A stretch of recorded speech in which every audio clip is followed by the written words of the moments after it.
And we've done a few interviews before, as you know. So, as you may or may not have seen, it is the Hard Compound's birthday week. And to celebrate, we're having about 3 weeks of celebration by having a whole bunch of fantastic guests on for some interviews. So our guests this evening have been on before, and they're back again. They were actually the first people that we interviewed. Since we've spoken to them, we've obviously spoken to Michael Crease, Jade Edwards, Ollie Jackson twice, Ryan Falconbridge, and Alex Neville. We've actually got one of Alex's teammates tonight, so that's absolutely fantastic. And don't forget to tune in tomorrow morning at 9 o'clock, where we'll be where we'll be announcing our next live interview, which will be happening in the next few days. And it is with a man who's won the Indianapolis 500 not once but twice. So that's a pretty mega thing to have on the horizon. We're very much looking forward to it. Now I'm going to see on the Instagram side if I can invite our two guests. You will know who they are, but I can't seem to see them on Instagram. So I'm going to bring them in elsewhere, and we'll go from there. All right then, let's bring them online, and we're just going to bring them in now. Rob and Bradley Gravett joining us again. Thank you very much. Hi Rich, how's it going? Yeah, very well, thank you. How are you? I'm very good, thank you. Very good. Good to be back. Excellent. Yes, it's good to have you back. Can I ask you to join the Instagram live thingy? You could do, Rich, but the only thing I've got set up at the moment is a camera directly in front of us. So unfortunately, if it doesn't work through there, I don't think I'm going to be able to. Okay, no problem. What I'm going to do then, I'm going to turn this round so people can hopefully see you instead. And if that's not working, we might have to abandon. No, that's all very... Instagram viewers, apologies. We're going to come back very shortly. We're going to try something. We're going to try and make it work. We're going to go offline and we're going to come back. Facebook, Twitter, we are still going to be here. Bear with us. Okay, right, there we go.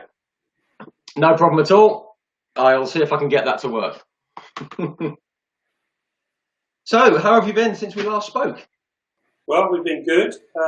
We've been racing, or Bradley's been racing. Yeah.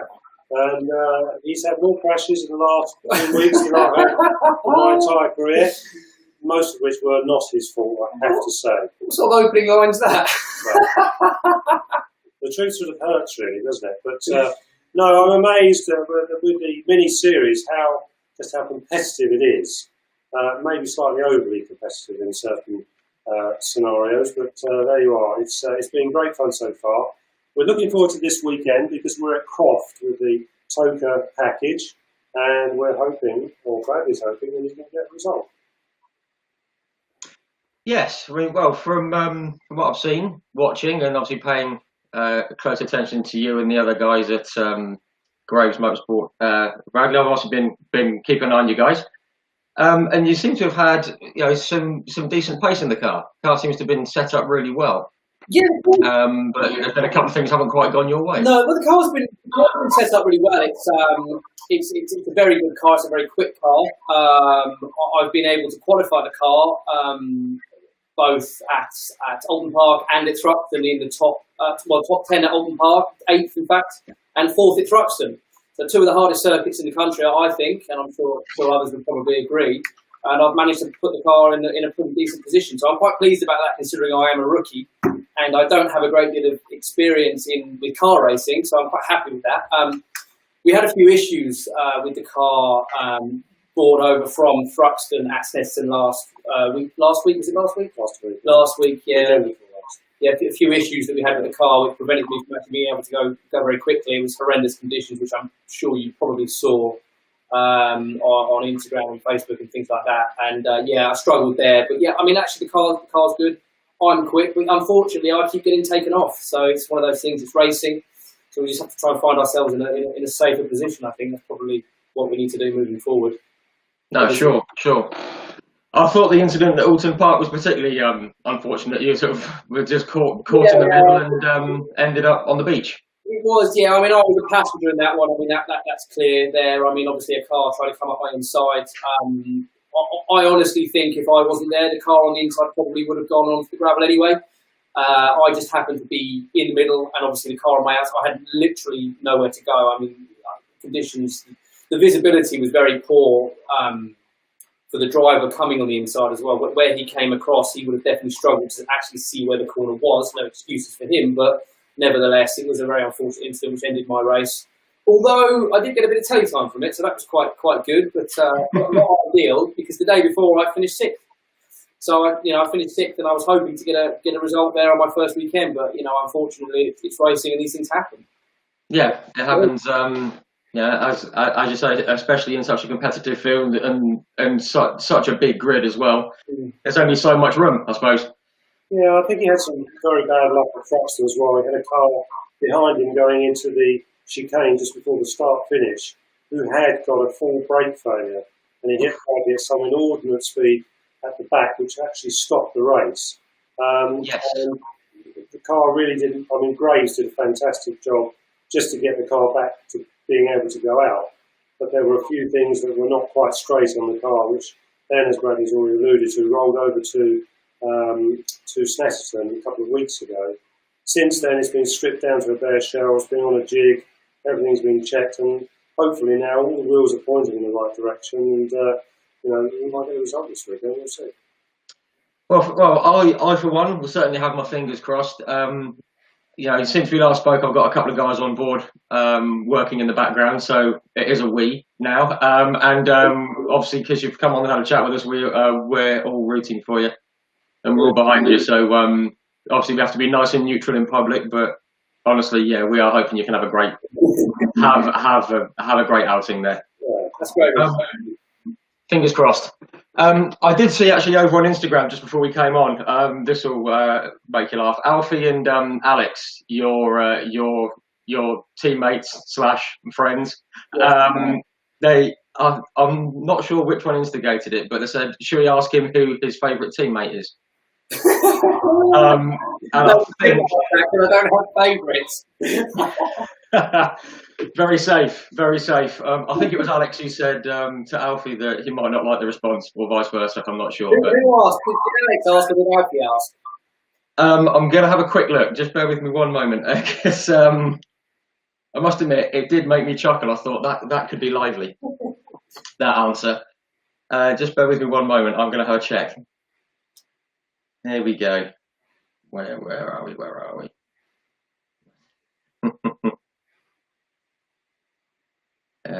Here we go. Alex Neville, shall we ask who his favourite teammate is? Yeah, we should. I thought that might be coming. No, nice one, excellent. Obviously, we're talking about a few incidents now that have happened to you through no fault of your own. You said earlier on that you were quite close to that, pretty scary incident at Thruxton when obviously one of the cars rolled over, caught fire, and that obviously no one likes to see that, and we've not seen that for quite a while, flames and whatnot. And as a driver, does that give you a bit of a jolt when you see that kind of thing going on? Does it kind of? I was when it happened, and it was pretty scary to see, because the car, it was a racing incident. I mean, I think Clark went to the left, one of the cars came over and it hit him. But as he hit him, he took off. So he sort of took off and landed on his rear left wheel, which is what broke it and put it under the car. And he went then spiralling off into the barriers. And as you saw, I mean, I didn't see it. By the time he hit it, I was gone. Sure. But what you saw is he obviously went up, and the wheel obviously went in, and it pushed it. Actually, apparently, I spoke to Clark afterwards. It actually pushed the fuel tank into the shell. instantly filled the car up with petrol. Yeah, and he said the moment he smelled the fuel, he knew what was going to happen. And he said the frightening things, the noise it made when it went up, it was like it made that kind of sound. And literally, he said it was frightening. But I mean, as a driver, you see these things. I mean, you can't think about these things too much because they are real. It is a real thing. It's dangerous. It is what it is. I mean, you know, you do everything you can. You wear all your bits. You've got your fireproof overalls on. You've got your extinguishers and things like that. So, I mean, I think we're quite reliant on the marshals, and they do a fantastic job. And then, you know, they certainly did help Clark get out of the car, and you know, he was fine. He did hurt his hand, I think. He actually, I think he cut his hand quite badly trying to break the glass. Yes, but, sure. I mean, it's a very small price to pay for what it could be. Yeah, definitely. But I think you know, I think Clark's history, and I may be wrong in this, but I think he might have done a bit of banger racing in the past. So if it's going to happen to anyone, he's the best person to happen to, because he's used to that kind of impact. He's used to that sort of thing. So, you know, he can think instantly, right, break the glass. You know, would I have made that same decision? Probably, but who knows? Unless you're in that situation, Yeah. You know, glass. It's quite. I mean, it's obviously quite hard. You know, you think it's like, you know, whatever, but it's very obviously hard to break. So I think he actually used his head. he did. He actually used his head to take the screen out from inside out. So he had to hit the screen to take the whole screen out. So he must have hit that With his crash hat. pretty hard. Yeah. I think I guess there's less give there, isn't there? in racing terms, fire is the worst thing. It's the worst thing, and you know, it's the most frightening thing because it happens so quickly. Actually, you may have seen a crash I had many years ago when I hit the barrier. I was lapping somebody and they caught the back of my car and it split the fuel tank as it went in and took the rear axle out of it, and the car went up in the air. So it ignited as it hit the barrier, but the fire didn't go back to the car, so I was really lucky. That was on Bank Holiday Monday, on a Bank Holiday Monday. And then on the Saturday, we missed the first qualifying and got it there for the second qualifying because the guys worked, I was going to say 7 days a week, but it was only 6 days, obviously, because it was only 5 days by the time we were there on Saturday. And we qualified 8th and won the race in that same car 6 days later. Wow. It's pretty frightening fire. It's the worst thing, I think. It's the worst thing. It's always been a big fear. It's probably the fear of everybody, actually. I'm sure, and obviously even from the fan side, it's the last thing you want to see.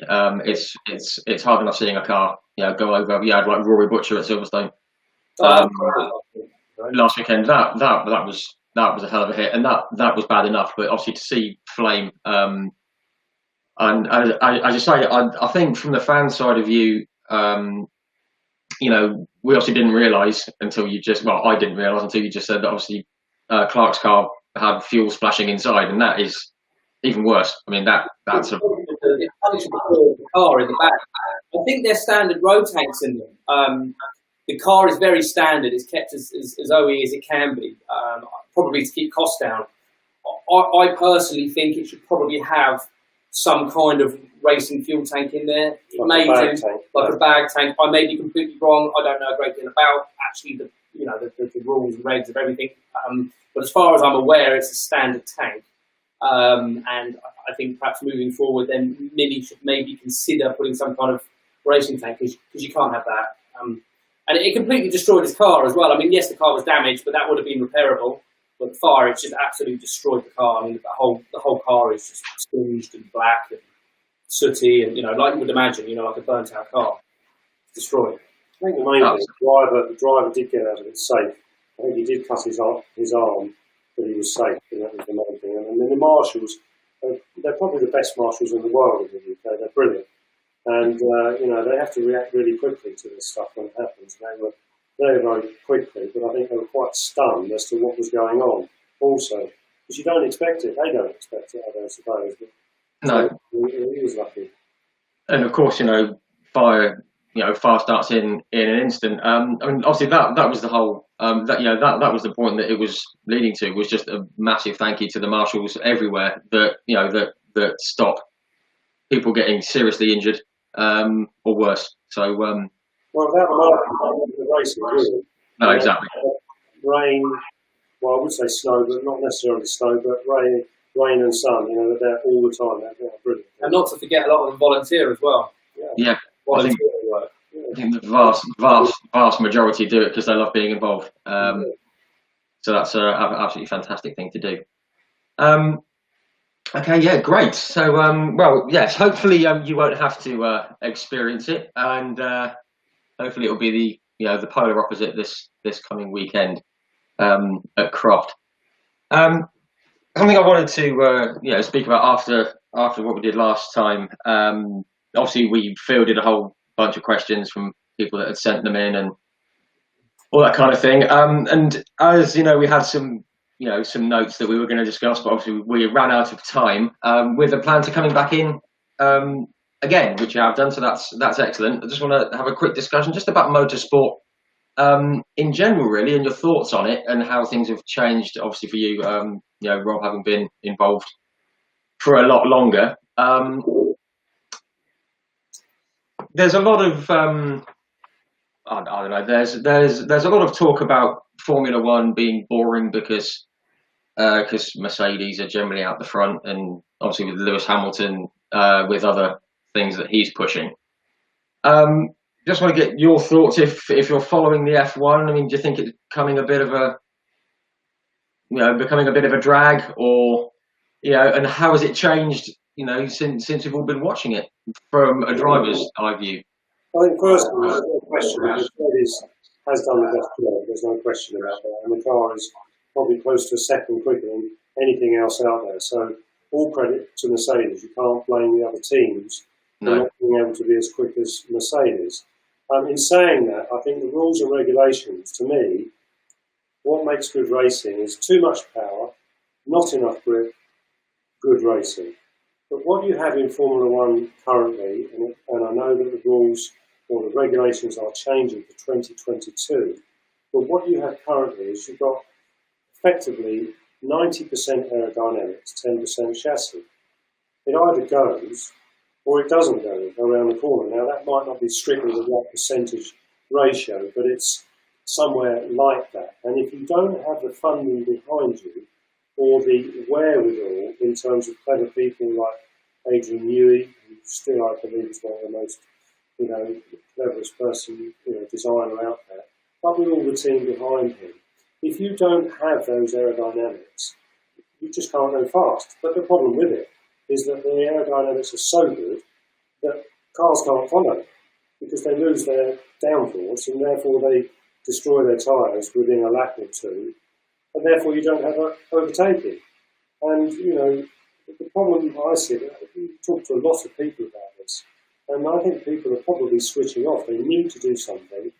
I'm not sure whether they're learning from what's going on in most recent history in terms of actually trying to, you can't have the tail wagging the dog, and you seem to have the tail wagging the dog slightly.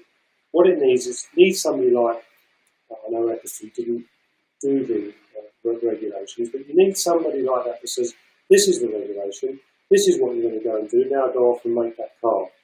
And the other thing is the engine. I mean, why create an engine? It's so expensive in a world where, commercially, it's difficult. And that world has changed in the last 6-7 months, hasn't it? It's going to be even more difficult. So I think they've got quite a difficult time ahead of them. And, the Honda thing, Honda to come out of Red Bull and AlphaTauri, it's quite a big statement actually to make, I think. You've got a manufacturer like that. We must have spent so much money and done a fantastic job to get the engine to where it is now. When you consider they came in, 2 or 3 years behind everybody else, they've done a fantastic job. And they've just re-signed in the States, haven't they? So Honda. Yes, I saw that was it's on the IndyCar side. So that's indicative of somebody like Honda saying, well, this is either too much money or it's not going in the right direction, or whatever it may be. But I think the intelligence behind what's going on in F1 should dictate what's going to go on in the future, and hopefully it will do. Because it is, in theory, the pinnacle of sport. I think it'd be quite interesting to put some of those guys into different cars as well. I think that would certainly shake it up, wouldn't it? It would certainly just get like that bit of interest back. As you say, I think a lot of people are drifting from it. The other problem I think you've got is that I think Mick Schumacher drove his father's 2014 car round, the V10 round, and the noise was fantastic. And all that's gone. You know, you've got cars that are much quieter. You've lost a lot of the element of wow, you know, the gladiatorial thing. If you look at MotoGP, they're overtaking all the time. When you look at Formula One, I think he might overtake because he could do the undercut. Well, that's not real racing, is it? I mean, it is racing, but it's not. You shouldn't get so excited, but you know, that's generally what we do get excited about. The fact that the guy comes in a lap earlier, he can go faster for another lap to try and overtake effectively in the pits. And so I think they need to rethink about it. And the cars are fantastic. I'm still not quite sure why it needs so many people to run two cars. No, that's true. I mean, when we ran our team, we had, I think, something like 24 people on a race event. They've got like 1,200 people and more. You know, people behind the scenes. I mean, why?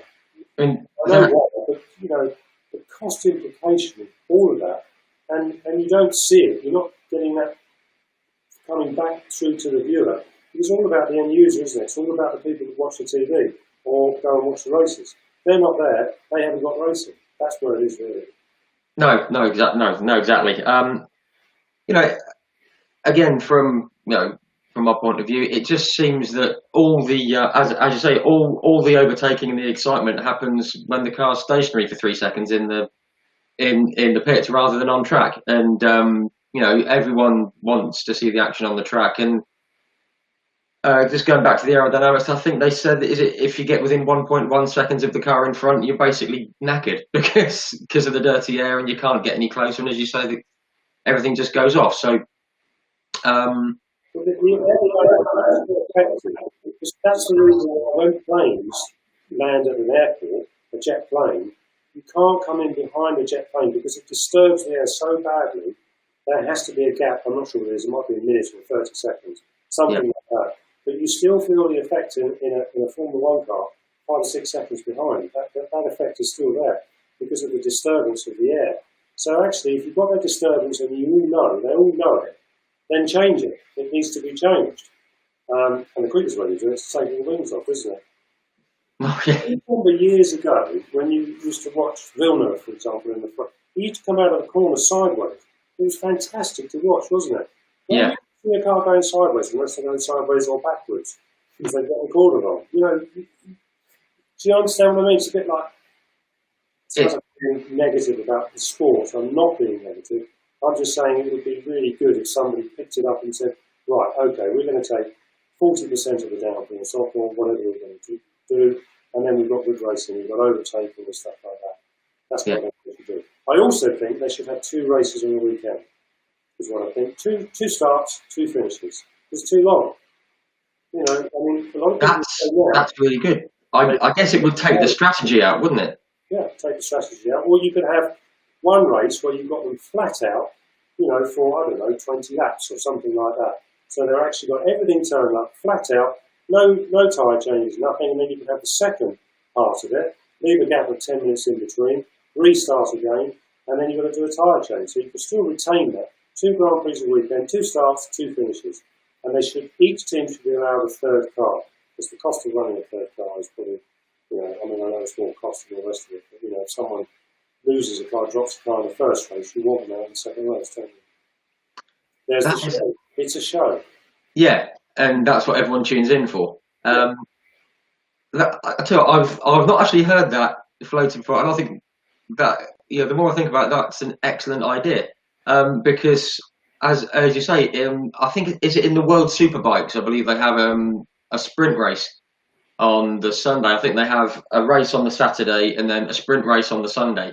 Yeah, and that's the one that everyone loves. They tune into it because it's right. You know, you just get the bike fueled up and off you go, and just go and enjoy yourself and go and win and get pole position for race 3. Exactly. And I think that could work. I mean, you know, given that they're there all weekend anyway, why wouldn't it work? Well, the other thing you can do is restrict the tyres, so that they get a new set of tyres for race 1, and they get a new 2 sets of tyres for race 2. So they can do all their testing, and their qualifying should be done every test session they go out. there should be the top 10 should make it to the top 10, and then there'll be a fight, a bit like MotoGP again. They've got it all worked out, so everyone's really on it, to excuse the expression, every single session. So you want to watch the testing, whereas testing with F1 is sort of, they might get 2 or 3 quick laps out of it. You're watching for an hour or more, and that's all you get. So that's what I think they should do. Think about the show. It is a show, it is a sport, but it is also a show. It's as strong as the people, the public make it. And I think they've got public reading it, and that's sad. Yeah, I think, I would absolutely agree with that. They need to get, the people involved again, get everyone excited. As you say, obviously I started watching in the mid 80s, and there were, sparks flying and cars sliding, and it was great fun. And now they just look so glued to the track. You just think, well, they're just going to keep going round unless something breaks. Which, if you're a fan of the strategy, that's great. But I think we're all fans of, close racing, overtaking, and all the stuff that makes us lean forward in our seats and jump off the sofa. Yeah, exactly. I know we're talking because I've been horrible about F1, but hey. No, we're just being honest and seeing what we see. So that's what I mean. Also, with regards to onto the close racing and the bumper to bumper thing, brings us nicely on to the British Touring Car Championship, which of course, Rob, you're very familiar with from the past. Bradley, is it something that you're aiming at? Yeah, I think so. I think that's probably the avenue that I will try and take. If not, will take. If I'm quick enough, if I'm able to perform, then yes, I will certainly. Try and get into a touring car, and I will obviously try and top Dad's record. How was it? Two championship wins? Is it now? Is it two? Two. Yeah, I'll try and bet. I'll try and get 3, Rich, if I can. Well, yeah, I only actually won 1. Actually, I only won the BTCC once. Oh no, I won the Independence as well. He's right. Yes, I did. Yes, it's the Independence in the overall. Yes. But I won 11 championships overall, so that was pretty good, wasn't it? So, so you see, there you go. That's it. Gloves off. The gloves are off now. But I don't mind if he beats me. That's fine. I'm cool with it. No, I'm not. I want him to do well. That's why I'm helping him. Yeah. So there you are. Yeah. So no, I think that the British BTCC. I mean, again, we're in this time of life with this COVID thing going on, and it's not an easy thing to find the finance to be able to run those cars, any type of motorsport. So, I should think some of them are quite, financially really having to work hard to try and be there every weekend and, hopefully not damage their cars too much. And I notice there's quite a lot of driver movements at the moment, people coming in back end of the season now. I mean, I think it's been 2 or 3 recently where drivers have to drop out, and I'm assuming that's because they've run out of money. Because it is difficult. It's not easy to do. No, of course. And I believe there was one announced this morning. Actually, we put it on the page. James Gornall, sadly, the mini champion from last year. He's well, it's not been said what's happened, but he said that he stepped away from his seat. I actually spoke to him recently, and he seemed a little bit downhearted, but. So whatever has happened. It's very difficult. If you've been at the front of a championship and you get into another car and you're running sort of mid to towards the back of the championship, that's not easy to do. It really isn't easy. And I understand, I read in the press somewhere that it was a financial thing, which is no slight against him. It's indicative of the place we're all in at the moment, where finance is not easy. And I don't see that getting any easier in the next 2 years, to be honest with you. Who knows what's going to go on with this COVID thing? I don't know. Well, that's the thing. I mean, it seems to be, even just in the general public, it seems to be, I just want to get to the end of this year. I can't wait for 2021. It's like, well, do we really think it's going to be that much improved, whether it's in our own lives or in the British Touring Car Championship or whichever series it may be in?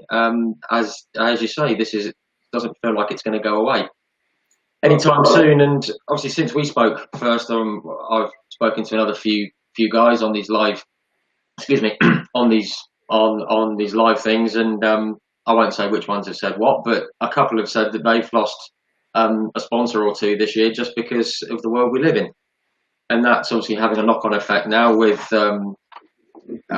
drivers moving around and drivers only coming in for one weekend and that kind of thing.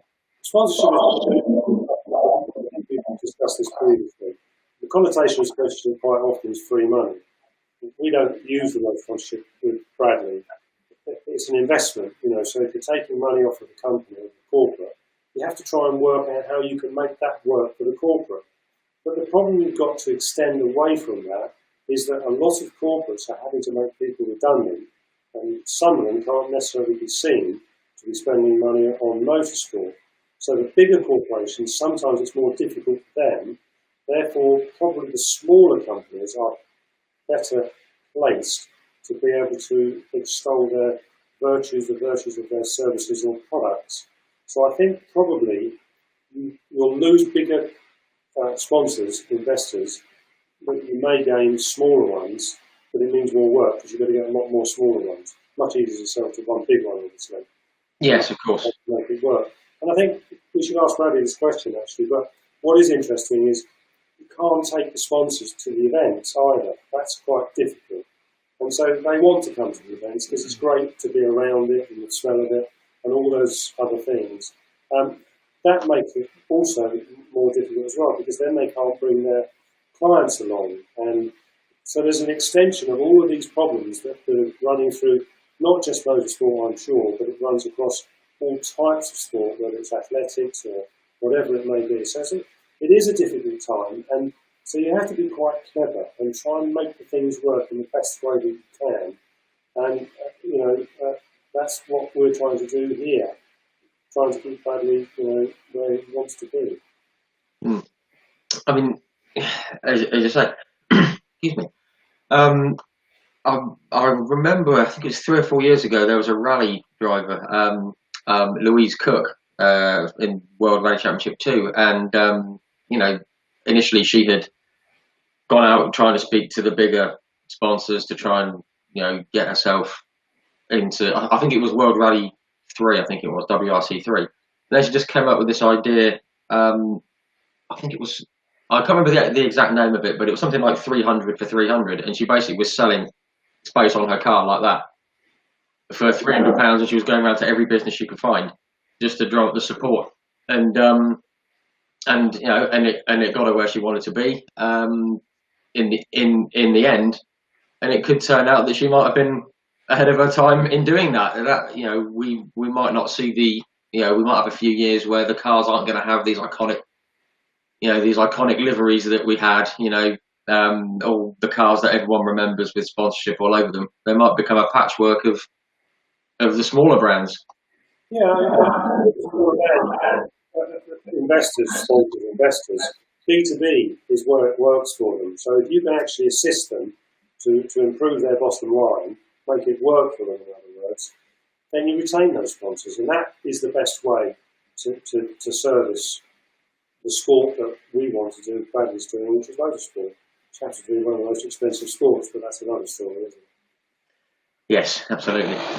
I've just seen on the comments that are popping up, Oliver Taylor, I am going to give you a mention, sir, because that's your picture over the guy's shoulder there. We love his pictures. Oliver, we love your pictures. Brilliant. Absolutely brilliant. I'm just waiting for the big smiley face to pop up because I know he's a huge fan of yours, Rob, so I'm just waiting for the smiley face. He's actually said, I need to channel my inner Del boy and become a millionaire by this time next year. A Gravett / artified car needs to happen. So there you go. He's up for it. Yeah, anything like that, we're happy to help, obviously. Yeah. There you go. You heard it here first, Oliver. There you go. And again, what have we got here? There it is. There's the smiley face. It's just popped up. Brilliant. Chris Cuthbert, Ty Cuthbert's dad, he is on, as always. Good evening, Chris. Spoke to you last week. He said he can't wait to see Build Base on Ty's BTCC car in future. Now, Build Base are backing Ty through his karting and doing a fantastic job.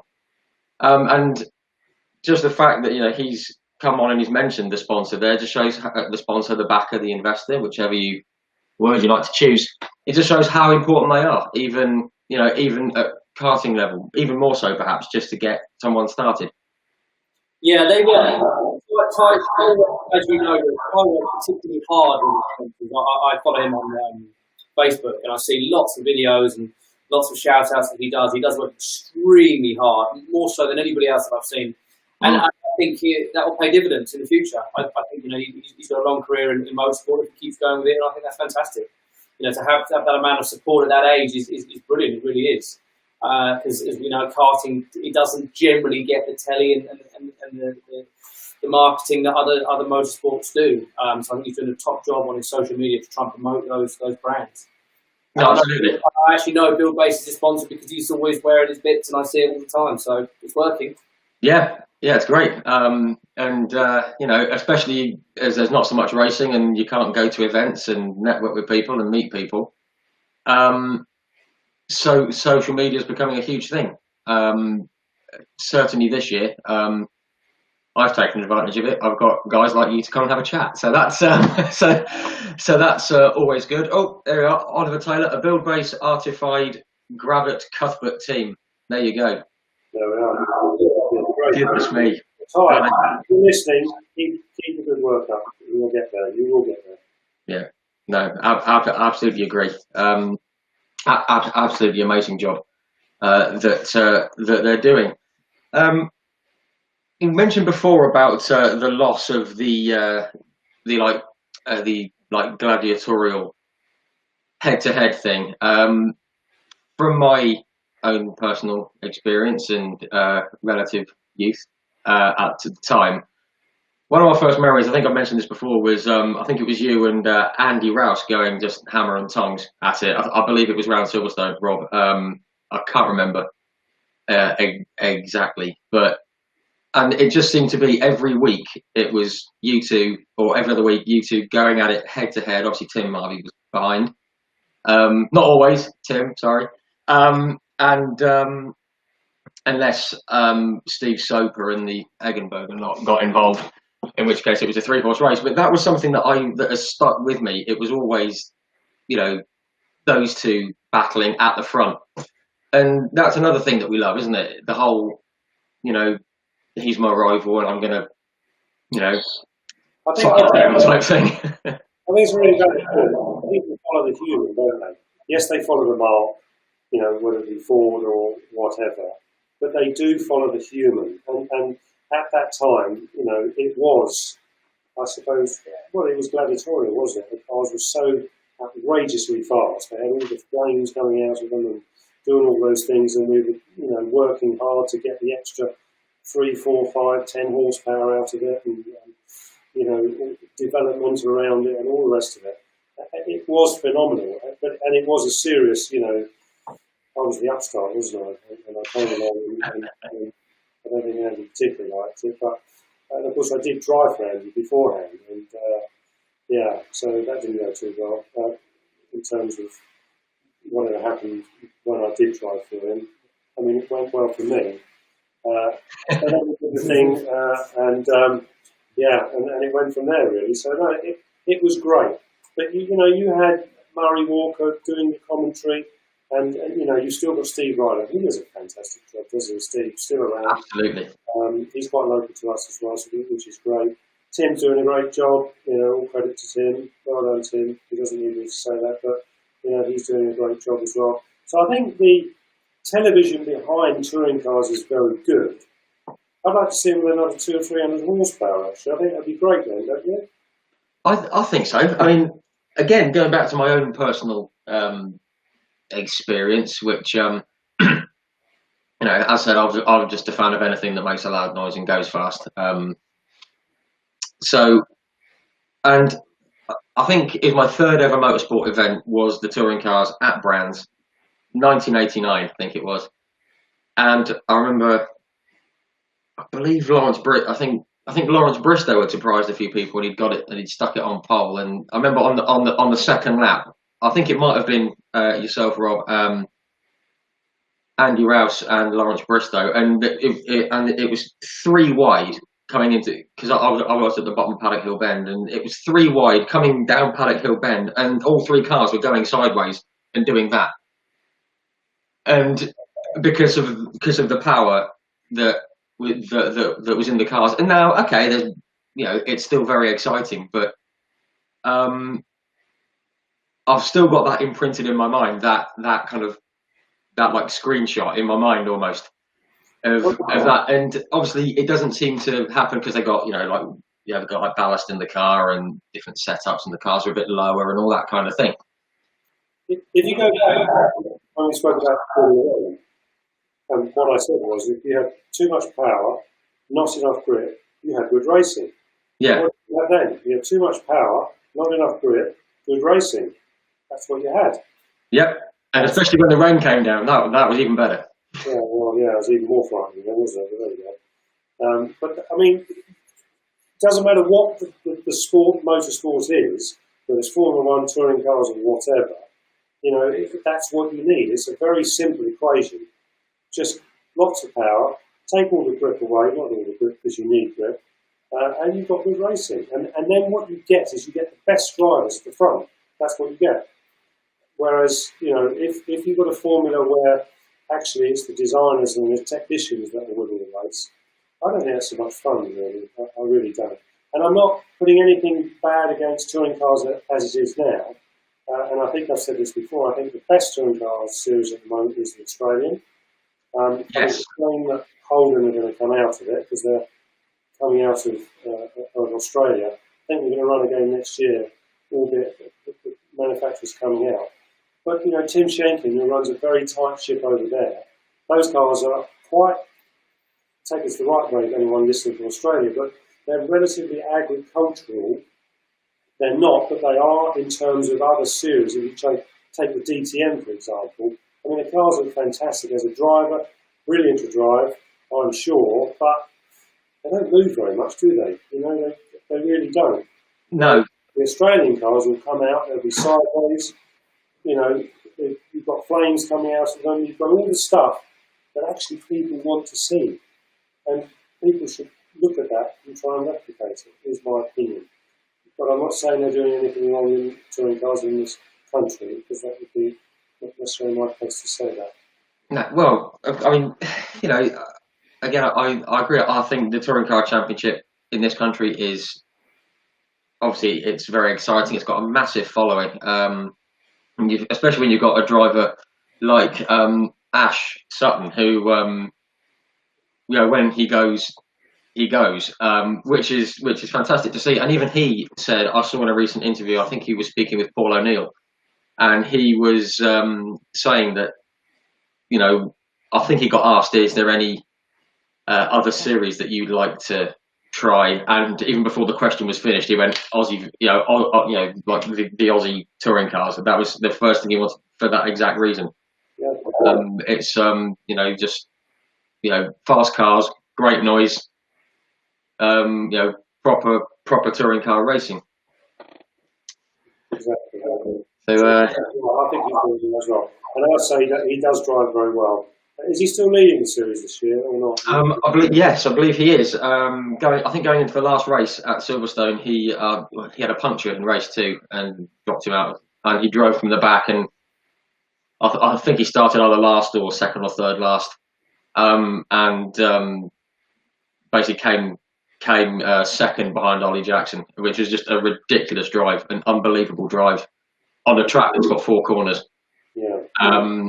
And to get up to where he did, I think one more lap he'd have won it. And he's got a huge fan base, because it's going back to what we said about the show. He brings that entertainment of, because that even if he's 15th, he's going to be hurtling up through the field, pushing his way through and just being excellent. Which again we don't see in things like Formula 1 and to a lesser extent IndyCar. Yeah. We've discussed technology. Technology is great, isn't it? But actually, when you want to create that show, maybe it's not so great. Maybe some of that technology could be put aside for the show. Yeah, absolutely. It's just getting that. It's getting that. It's like getting the balance right. As because we touched on it earlier. Formula One is getting, well, I think to many, and I see it when I post about various different kinds of motorsport and the guys that help out. We post about it, and sometimes the first comment is, "Oh, Formula One is boring," and that's not a good initial response to have to anything. Even if they've not watched it for 5 years, it's still ingrained in their mind that it's boring, and that's not what we want. We want the excitement again. You're absolutely right, Rich. I mean, you hear that all the time, and it feels like people in control are not listening to their peers. The peers being the audience, and without the audience, you actually haven't got a race, have you? I mean, it's all about the people out there. It's not about us when I was driving. It's about the people out there. That's how I have always viewed it, and I think Bradley, in turn, is viewing it in a very similar way. But it's probably not that difficult to solve the problem. You could turn it very quickly. The quickest way to do it would be to, I don't know, even if you reduce the size of, I think you've got to take some of the aerodynamic downforce away from the car. That's what you've got to do. And the designers and the engineers and the very clever people clearly don't want that. And I understand why they don't want that. I know Adrian didn't want that. He wants to be able to work out the cleverest way to do things. And he has that ability to do that. And there are other designers that also have that ability to do that. But actually, bigger picture, if you don't have an audience, then you haven't got a series, have you? Because eventually, the sum doesn't work. The financial sum doesn't work for the amount of commitment, financial commitment required to do it. In a positive, things like Formula One, manufacturers do learn a lot of stuff through Formula One because the rate of development is very, very high. We used to see that when I worked with Shell. We did a lot of development work with Shell, and we were using special oils and fluids and greases and all those sort of things. And so they do learn a lot from motorsport. So there is a positive to this as well. But the negative side of it is you still need it all there to be able to run it. If people keep switching off, and I think people are switching off, that's a negative, isn't it? Yeah, I mean, and the fact that people are switching off is speaking volumes. Obviously, we get the odd race like we had at Monza, obviously where Gasly came through and won, and everyone was, all of a sudden, Formula One was the greatest series in the world again. And then that was backed up with the race at Mugello, which was just carnage. Obviously not what we like to see, an accident like what happened at the start line there and the reasons behind it. But in a perverse kind of way, it got everyone interested, didn't it? It was like, oh wow, have you seen that huge shunt in foot? Because it was almost rare that it was excitement, which is not good. It's not a great way to be. No, but there's the show element of it, isn't there? Yes, we don't want to see that. There are other ways of achieving that. But there's the show element, and that's so you can turn it around very quickly into a positive. And let's hope that the new regulations that they've got, the control and the budgets, I think they're controlled to 150 million now. 150 million to run 2 cars. Wow. But anyway, I don't quite know where the money goes to really, but anyway, 150 billion. Yeah. How does that work? No, I don't know. Which is a lot less than. It's a lot more still than what some of us spend now. The other thing, just if we're staying on the Formula One line, I don't understand why they can't. The manufacturer can't sell their. So this year's car should be sold to an independent team running two independent cars the following year. So you could bolster the grids and reduce the cost implication of doing it. Why can't you do that? What's wrong with that? If you ran, if they talk about, Racing Point running last year's Mercedes, I don't necessarily think it is last year's Mercedes, but why not? Why not let a team run this year's car next year? Why not do that? Because they've got all the bits and pieces for it. You could run it at a fraction of the cost. And you've got a bigger show, you can bring young people up into the series, you could run 30 cars maybe across the circuits. Why not do that? I don't understand why there's a restriction on that as well. Yeah, that's a good point. The sum of who gets what financially for an independent team, maybe because they've got support with the cars, they get less money off the TV package. I don't know. Because why, surely, one would have thought to be able to make that work. You're back to the show again. Yeah, no, absolutely. Absolutely. Just something's caught my eye on the comments that are flicking through. Our friend Oliver Taylor, he said that he used to have 4 F1 memorabilia high street shops. So now you couldn't even have one. You couldn't even have one anymore and make it a viable business because the fan base has left the building. And I think that pretty much sums it up, doesn't it? I think it's sad. I hope that the new regulations will change it. But I do think they need to have a rethink about what they're doing. I really do think that. And the problem you've got, as I've alluded to, you've got the tail wagging the dog. And that actually never generally works, does it? It means that somebody who's a little bit sort of, who's in control, the control master, who says, right, this is a regulation, if that's what's going to happen, you don't like it, go away. Because there'll be a lot of people queuing up to do it if you get it right.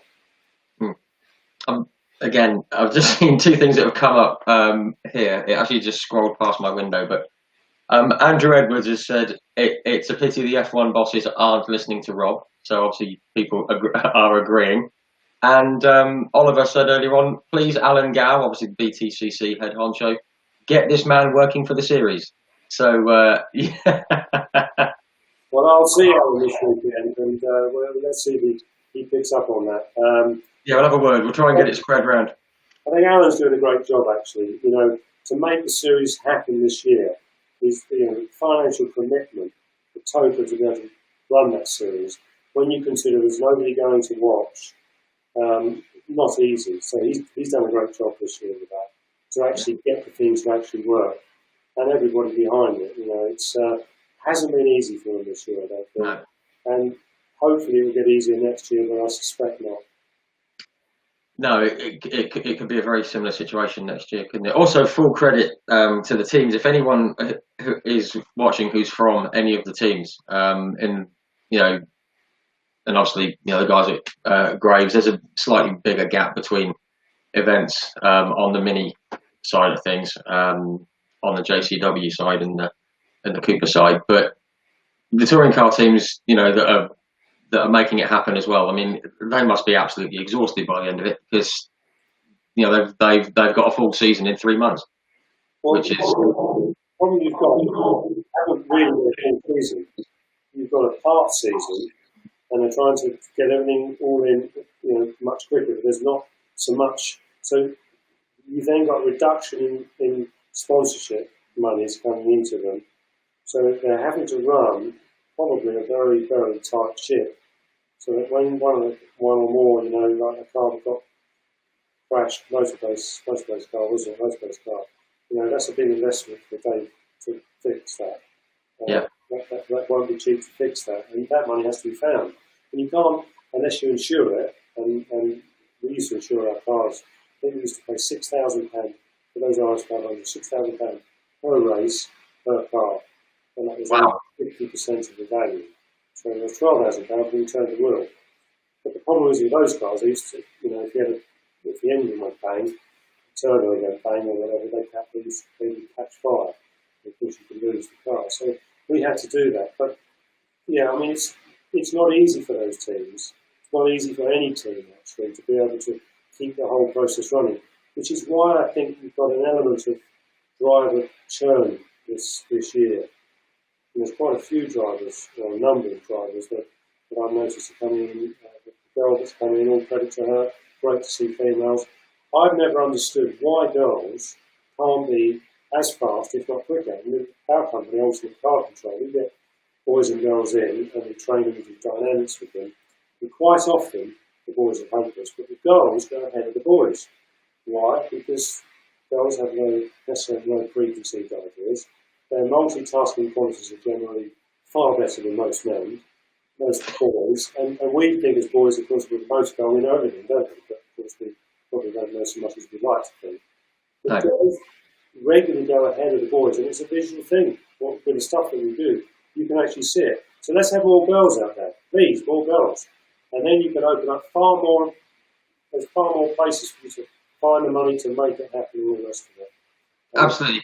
I mean, you mentioned about Jade Edwards getting involved. Obviously, we did a live interview with her. We were actually going to do it on a Thursday, and it was announced that I think 3 days before that she was going to have a chat with Paul O'Neill on another site, Pitch BTCC. They're very, very good. And I thought, what? Why? You know, they stole my interview. And then obviously it broke on the Wednesday that she'd got the drive with Power Max Racing for Silverstone. And I thought, okay, fine, I'll just let them have that. And in the interview that I did with Jade, she actually said, you know, I asked a question which no one really likes to ask about the gender thing, because as you said, it like shouldn't matter. And it doesn't matter really. And I said, have you found it more difficult as a female in a very much male-dominated world? And she said, well, yeah, sometimes, but it's as difficult as you make it.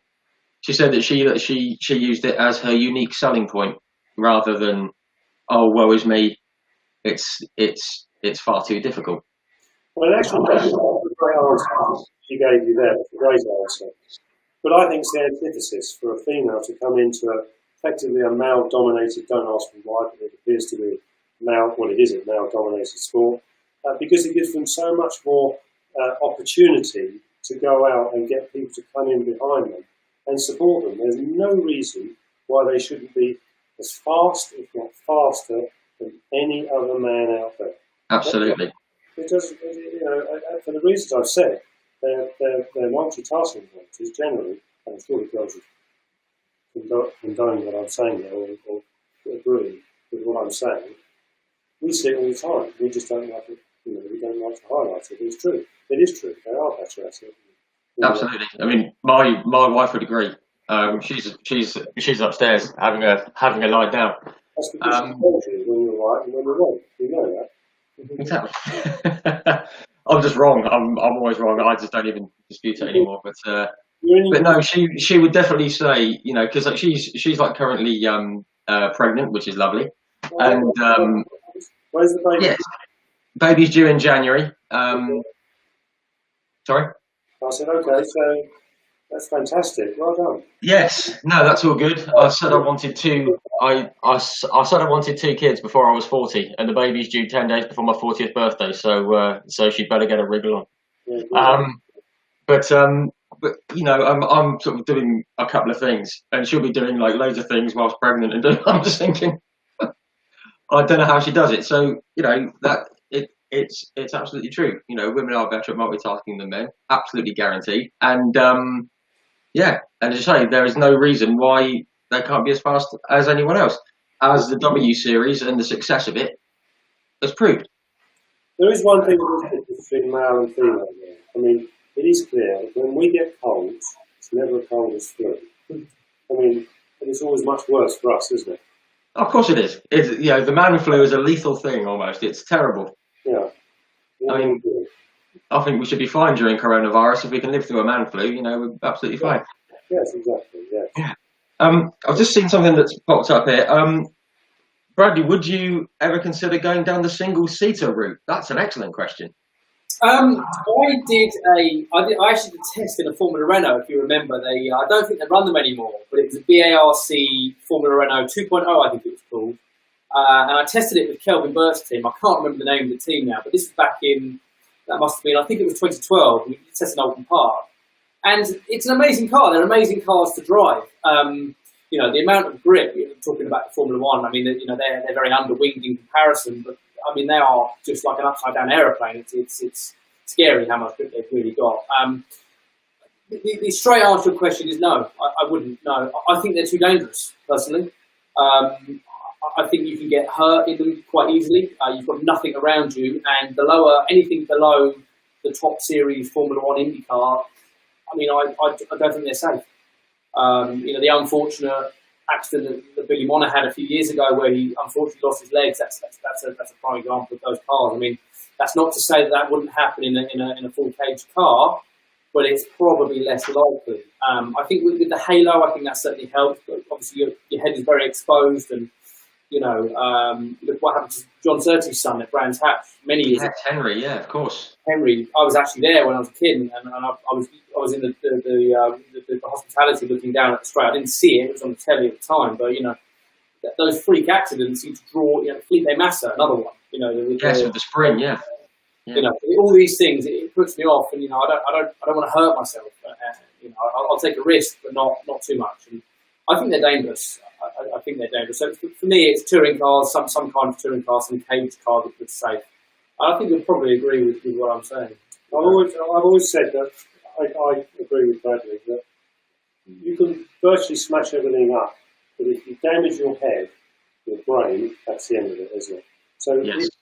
With the head being out, I think it's a lot more dangerous. I think the halo is a great idea. I hated the idea of it to start with, but I think in terms of safety... Same here. I hated it. I thought it looked rubbish, but now... Yeah. All the single-seaters now, in whatever formula, should have to run that type of system to protect the driver. You get a wheel come off, or there's 101 different things that can happen. And we think as humans we're strong. We're not strong. And the helmet will only do so much. So I agree with Bradley. Actually, it's nice to have something around you. When I had a sponsor that was desperate for me to go into IRL, and I didn't want to do it, and they really gave me a hard time. The first race I would have done would have been the Miami Street Race, and I turned it down, and they got really grumpy with me because I wouldn't do it for that reason. But also at the time, IRL were running cars that were 2-3 years old, and I just wondered when all the components were like and all those other things. So I didn't do it, but I did have the opportunity, and I just didn't want to do it for that same reason. No, that's fair enough. I mean, I must. Obviously, this is nothing near what you guys do. I've again going back to my wife. She's brilliant. For Christmas, she got me one of these. I think it's Formula Palmer or something. It's one of these like track days at Thruxton in a single seater, which I've never done. And I'm thinking, I know that I'm going to love it when I do it, when I can finally get around to doing it. But there is something slightly unsettling about, as you say, being exposed like that and going at that speed. I'd probably get a fright if a mosquito hit the front just there. And so anything else would be, I think I can definitely see where you're coming from. I've just been put in mind, I'm sure there was another British driver who had a similar incident to Henry Surtees while he was out on the IndyCar, and I can't remember his name at the moment. Well, Dario alluded to interviewing Dario Tranquility. Are you? Or not? Sorry, that went a bit crackly there. Sorry, Rob. Dario had a big crash, didn't he? He can't, Yeah, he had a huge shunt and he damaged his back, didn't he? I think that affected the end of his career because there was obviously the tub that he was sitting in was obviously very strong, but perhaps I think it was the underside that did the damage. Yeah, and then you remember Nigel. I mean, he had a big crash as well, didn't he? And Nigel, when you get to know him quite well, I haven't seen him for some time now actually, but he's done a lot of damage to himself in the past, and that was when probably a big element of that's when he hit the wall wherever he was. I can't remember. It was in the States somewhere, wasn't it? Yeah, I think he had one in the States. It was before the Indy 500, and I think he smashed himself up. And obviously 87, I think it was at Suzuka with Williams. He landed on the curb and broke his back again. And different breed. There we are. It's just popped up. Thank you again, Oliver Taylor. Is there anything he can't do? It was Justin Wilson was the guy I was thinking of, the IndyCar, and he got hit. I don't think it was a wheel. From memory, I believe it was a bit of wing or something, and it hit him at the wrong angle. And so again, it's to those naysayers about the halo. That's why. George Bianchi as well. Of course. Is it Suzuka? Yeah. Yes. That was a freak accident. But if the halo was there, would that have happened? I mean, probably not. Maybe the damage might have been reduced. I actually saw, I think it was 6 years ago, either today or yesterday, that it actually happened. So bringing it up, I think it was, around this time. But and obviously that was one of those like freak incidents, as you say. If it had been a blink of an eye sooner or later, he'd have missed the crane. Well, it wasn't. Yeah. Couldn't have been there. Well, there was also the guard testing, wasn't there? Yeah. And she hit the tower lift. She came back. Then she did a straight line testing. She came back, and the tower lift was half down. Yeah, on the lorry. Who was that? I remember that. That's really bad. Maria Yeah, you're there. Maria de Villota, something like that. Yeah. I think it was her. She was it from Marussia, wasn't it, or Manor or whatever? I apologise to her family for this. We should get her name right. But that should never have happened. Yeah. When we had the big 40-foot trailers and stuff, it was either the tail lift either had to be down or up. We never had it halfway for that reason. Because the tail lift ends up being that thick when you're driving towards it, because you can't see it. Especially if it's grey and you're just. Yeah. I'm just going to make sure we are going to get that name right, because as you say, that is something that we do not want to get right. I'm sure it is Maria de Villota. Yes, Maria de Villota. It was her. So obviously she sustained an awful injury and she passed shortly afterwards. So awful thing to happen. That was a tragedy, actually. That really was. Yeah, that was one of those that. I mean, obviously with the open cockpit, things can come off cars, like happened with Felipe Massa, and that's just a freak accident that you learn from. But the Maria de Villota one was absolutely preventable, and it shouldn't have happened. This is a dreadful one. And I'm just going to go back to another comment that went up. Slightly happier note. It was about. I'm just going to have a look here. Do bear with me. It was about. Anyway, it was about going back to the F1 cars, and it just put me in mind of something that we actually spoke to before our first live talk that we had. It's basically saying that it was like you've got a Formula One car, it's like a £150 million car, and it's all set up for a race distance, and then everything else is binned at the end of it because it gets all put back together with new parts and stuff. And I think you mentioned about the lifing of parts in a car, which was something that I hadn't thought about. And you mentioned about, was it a gear stick once that? Well, in the Carvo from Australia, late 88 to 89, actually it was a Brands Hatch on the Grand Prix circuit. The gear stick snapped halfway through the race, and then of course I couldn't change gear, so I had to retire. So from that point on, we hadn't considered having to life the gear stick, but we used to even life the gear stick. I mean, it's ridiculous, but the whole thing, everything was lifed. And we had sheets, and when somebody did something, they had to sign they'd done it, then we had somebody else come in and recheck it, and they then had to sign it. Because sometimes you forget to do things, and if you have a failure like that, so, and what you find is on Formula One cars and touring cars, a lot of components have to be lifed. If you hit a curb properly, I've always said to Bradley, if you hit something, or hit a curb, or you go off, you must tell the team, because they need to look at it. And that's when you can get accidents, isn't it? Which I think happened many years ago again in Formula One with a particular driver. He'd been off and didn't come in, and something probably broke at the time. These things have to be checked. So, behind the scenes, there's a lot of work that does go on, really, to make sure you finish. Because if you don't finish, you don't get the points. If you don't get the points, how can you win a championship? No, exactly. That's the name of the game. Again, something's just come up again. Just talking about Felipe Massa again, going back to that, testament to the strength of helmets that he didn't die instantly. Oliver's got a couple of the exact same springs that hit him right above the eye, and so they're absolutely solid chunks of metal. So again, that's another thing that's come on leaps and bounds is the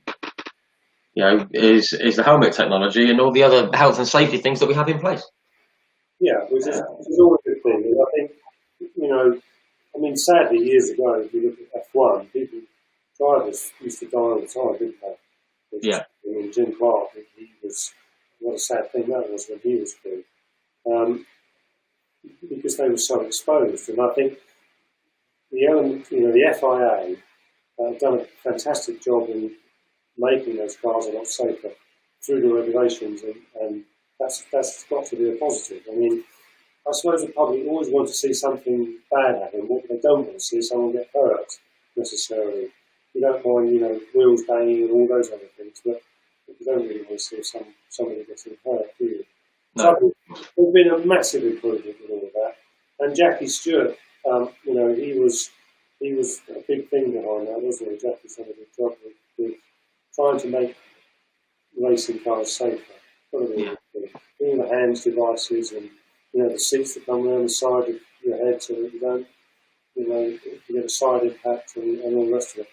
But you can only do so much. The problem is, if you have an accident, if you're doing 60 miles an hour and you dead stop at 60 miles an hour, the problem is everything inside you is still doing 60 miles an hour. Yeah, it's the human side. And so, we think as humans we're strong. Actually, we probably aren't that strong, really. No. So, when I think about some of the accidents that I had, never my fault, obviously, they were all somebody else's fault, obviously. I think I was very fortunate. No, absolutely. It's as you say, there's only so much the human body can take, and I'm quite fortunate. I've never had a crash. I've certainly never had a crash at a high speed such as you guys have. You mentioned hand devices. I think they're absolutely amazing the way they work, and I can't believe that they weren't around when you were doing it. I mean, you see some of these impacts, and they're not even that quick, and the amount the head moves forward, the amount of strain. I mean, helmets are light. They're relatively light now in comparison to where they were years ago. But I mean, the hand device is an absolute amazing event. When you wear, if you get the chance to wear one, you may wear one at Thruxton when you go. And yeah, I hope so. You've got full motion here. Your head just stops at the impact. It's very clever. Wow. Very simple, but very, very clever. And it just connects here on the back. You've probably seen before, but it connects to these little pins on the back there. Yeah. Yes, a little. On both sides, and they're sprung. And like I say, it just stops your head going. It's very, very, very clever. Yeah. No, that's without it now, I just wouldn't. No, one that sticks in my mind. I think it was Nigel Mansell when he was in the Mondeo and he hit the bridge. And his head was just like that, and you think, I mean, that because obviously he was unconscious afterwards and he knocked himself out because he hit the. But my first thought was he's gone because I thought that must have broken his neck. He must have done some because it was that violent. So obviously to stop that happening is absolutely amazing. Just one last thing I want to touch on the subject of safety and doing things safely is the business, Ultimate Car Control. Are you guys both involved, or is it yours, Rob? Or? No, both of training for the dynamic side of it. I must say, not because he's sitting there, he does a really good job of that, and we've had many thousands of people in to do that. And what we're all about is trying to make people safe. We do all the racing stuff as well. If we want to go fast, we take people in to do that as well. With this COVID thing, it hasn't been easy because, for obvious reasons, people don't necessarily want to sit in a car next to somebody else. No. COVID. So we haven't been busy. We've started retraining people now. We're doing a lot of on-road stuff. So anything to do with driver training, we do it. We do a lot of development work with engineers, people that design software and cars and all that sort of thing. We do a lot of that as well, so that in the event of something happening, they can fix the problem. So we do the high-speed stuff, and that's all quite exciting. So yeah, it's quite fun to do. But if anybody wants to go racing, if anybody wants to be at the front, give us a call, and we'll have to put up with Bradley, and we definitely have to put up with me. So, we make it fun. It's really interesting, actually. When we teach people, we make it fun. Because what we found is that if people are enjoying what they're doing, the learning curve is steeper. And what's crucially important is the memory retention goes through the roof, so they don't forget it. And it's such a big difference. The stuff that we teach is not a small difference, it's a big difference. we see very big accident reduction rates off the back of our program. So we're very proud of that. No, excellent. No, it's a great thing to do. Obviously, we'll enjoy going fast when we're allowed to, but obviously it's got to be done safely and all the, and everything that goes with it. If something does go wrong, which in my case it probably would. Can you hang around at Thruxton when I go down there, because I might need you? Well, just before Thruxton, Tiff was very good. I called him because Bradley hadn't been there, and I asked Tiff if he could take him out, because he does these high-speed drives. Yes. Tiff has got fantastic car control. He really has. I remember going out with him years ago. I think Helen was in the car. Paul Radisich was in the car. We did this thing with Clarkson, Jeremy Clarkson, when we were running, I think there were 9 manufacturers at the time. And the deal was that whatever car we were racing, so I was driving a Persian at the time, you were supposed to turn up with that road car, and then they wanted to work out what was the best road car. So, Ford and BMW and all the rest of it. So everyone cheated. We had a big engine in the car, everyone else had a big engine, and all on a road car and all the rest of it. And he was driving with Keith O'Dwyer at the time, who was in a Nissan. And we went out around Silverstone. We said, we'll go out and stuff like that. And we went down the Hanger Straight, we got to the corner at the end of it, it's called Stowe. And he backed the car in backwards, and we all looked at each other, except for him. He was looking out the window, side window, the way we were going. And we just thought, well, that's it, it's gone. We're doomed, if you like. How we recovered it, I don't know. And we just went on doing it on every single corner. So he was very kind. He took Bradley out, told him where he should be on the track and all the rest of it. Maybe we should take other drivers out as well, because everyone seemed to hit him. But anyway, thank you, Tim. And Steve Soper is a friend. We get on really well. He's also been trying to help Bradley as well. So he's got a lot of help behind him. So, and of course, we've got the team. Graves has done a fantastic job. Carl in particular, David, and all the team around. They work really hard. They've had to work really hard with Bradley, putting all his car back straight. And we'll see you all tomorrow evening. No, fantastic. Hopefully we can keep the damage to a minimum. We'll have to have a word to the other drivers, because as I said, Bradley, it doesn't seem to be your fault. So my fault, ever. No, just wash your hands of it. Is it never his fault? Rule 101. Yeah. That's it, yeah. Yep, the first rule, not me. Wasn't my fault. Yeah. I gave him all the list of excuses. He's got them all, loads of them. Brilliant. So working out himself. I already had them. I gave them to him. Excuses. Oh yeah, we use that one today. That's all right. Yeah. Just like bookmark a few for any eventuality and just go from there. He's learned them all off by heart now. He's used most of them. Yeah, but run out. You're on the second. You're on the second use now. You're on the second run. Yeah. That's got to stop now. He needs to get results now. Anyway, let's see.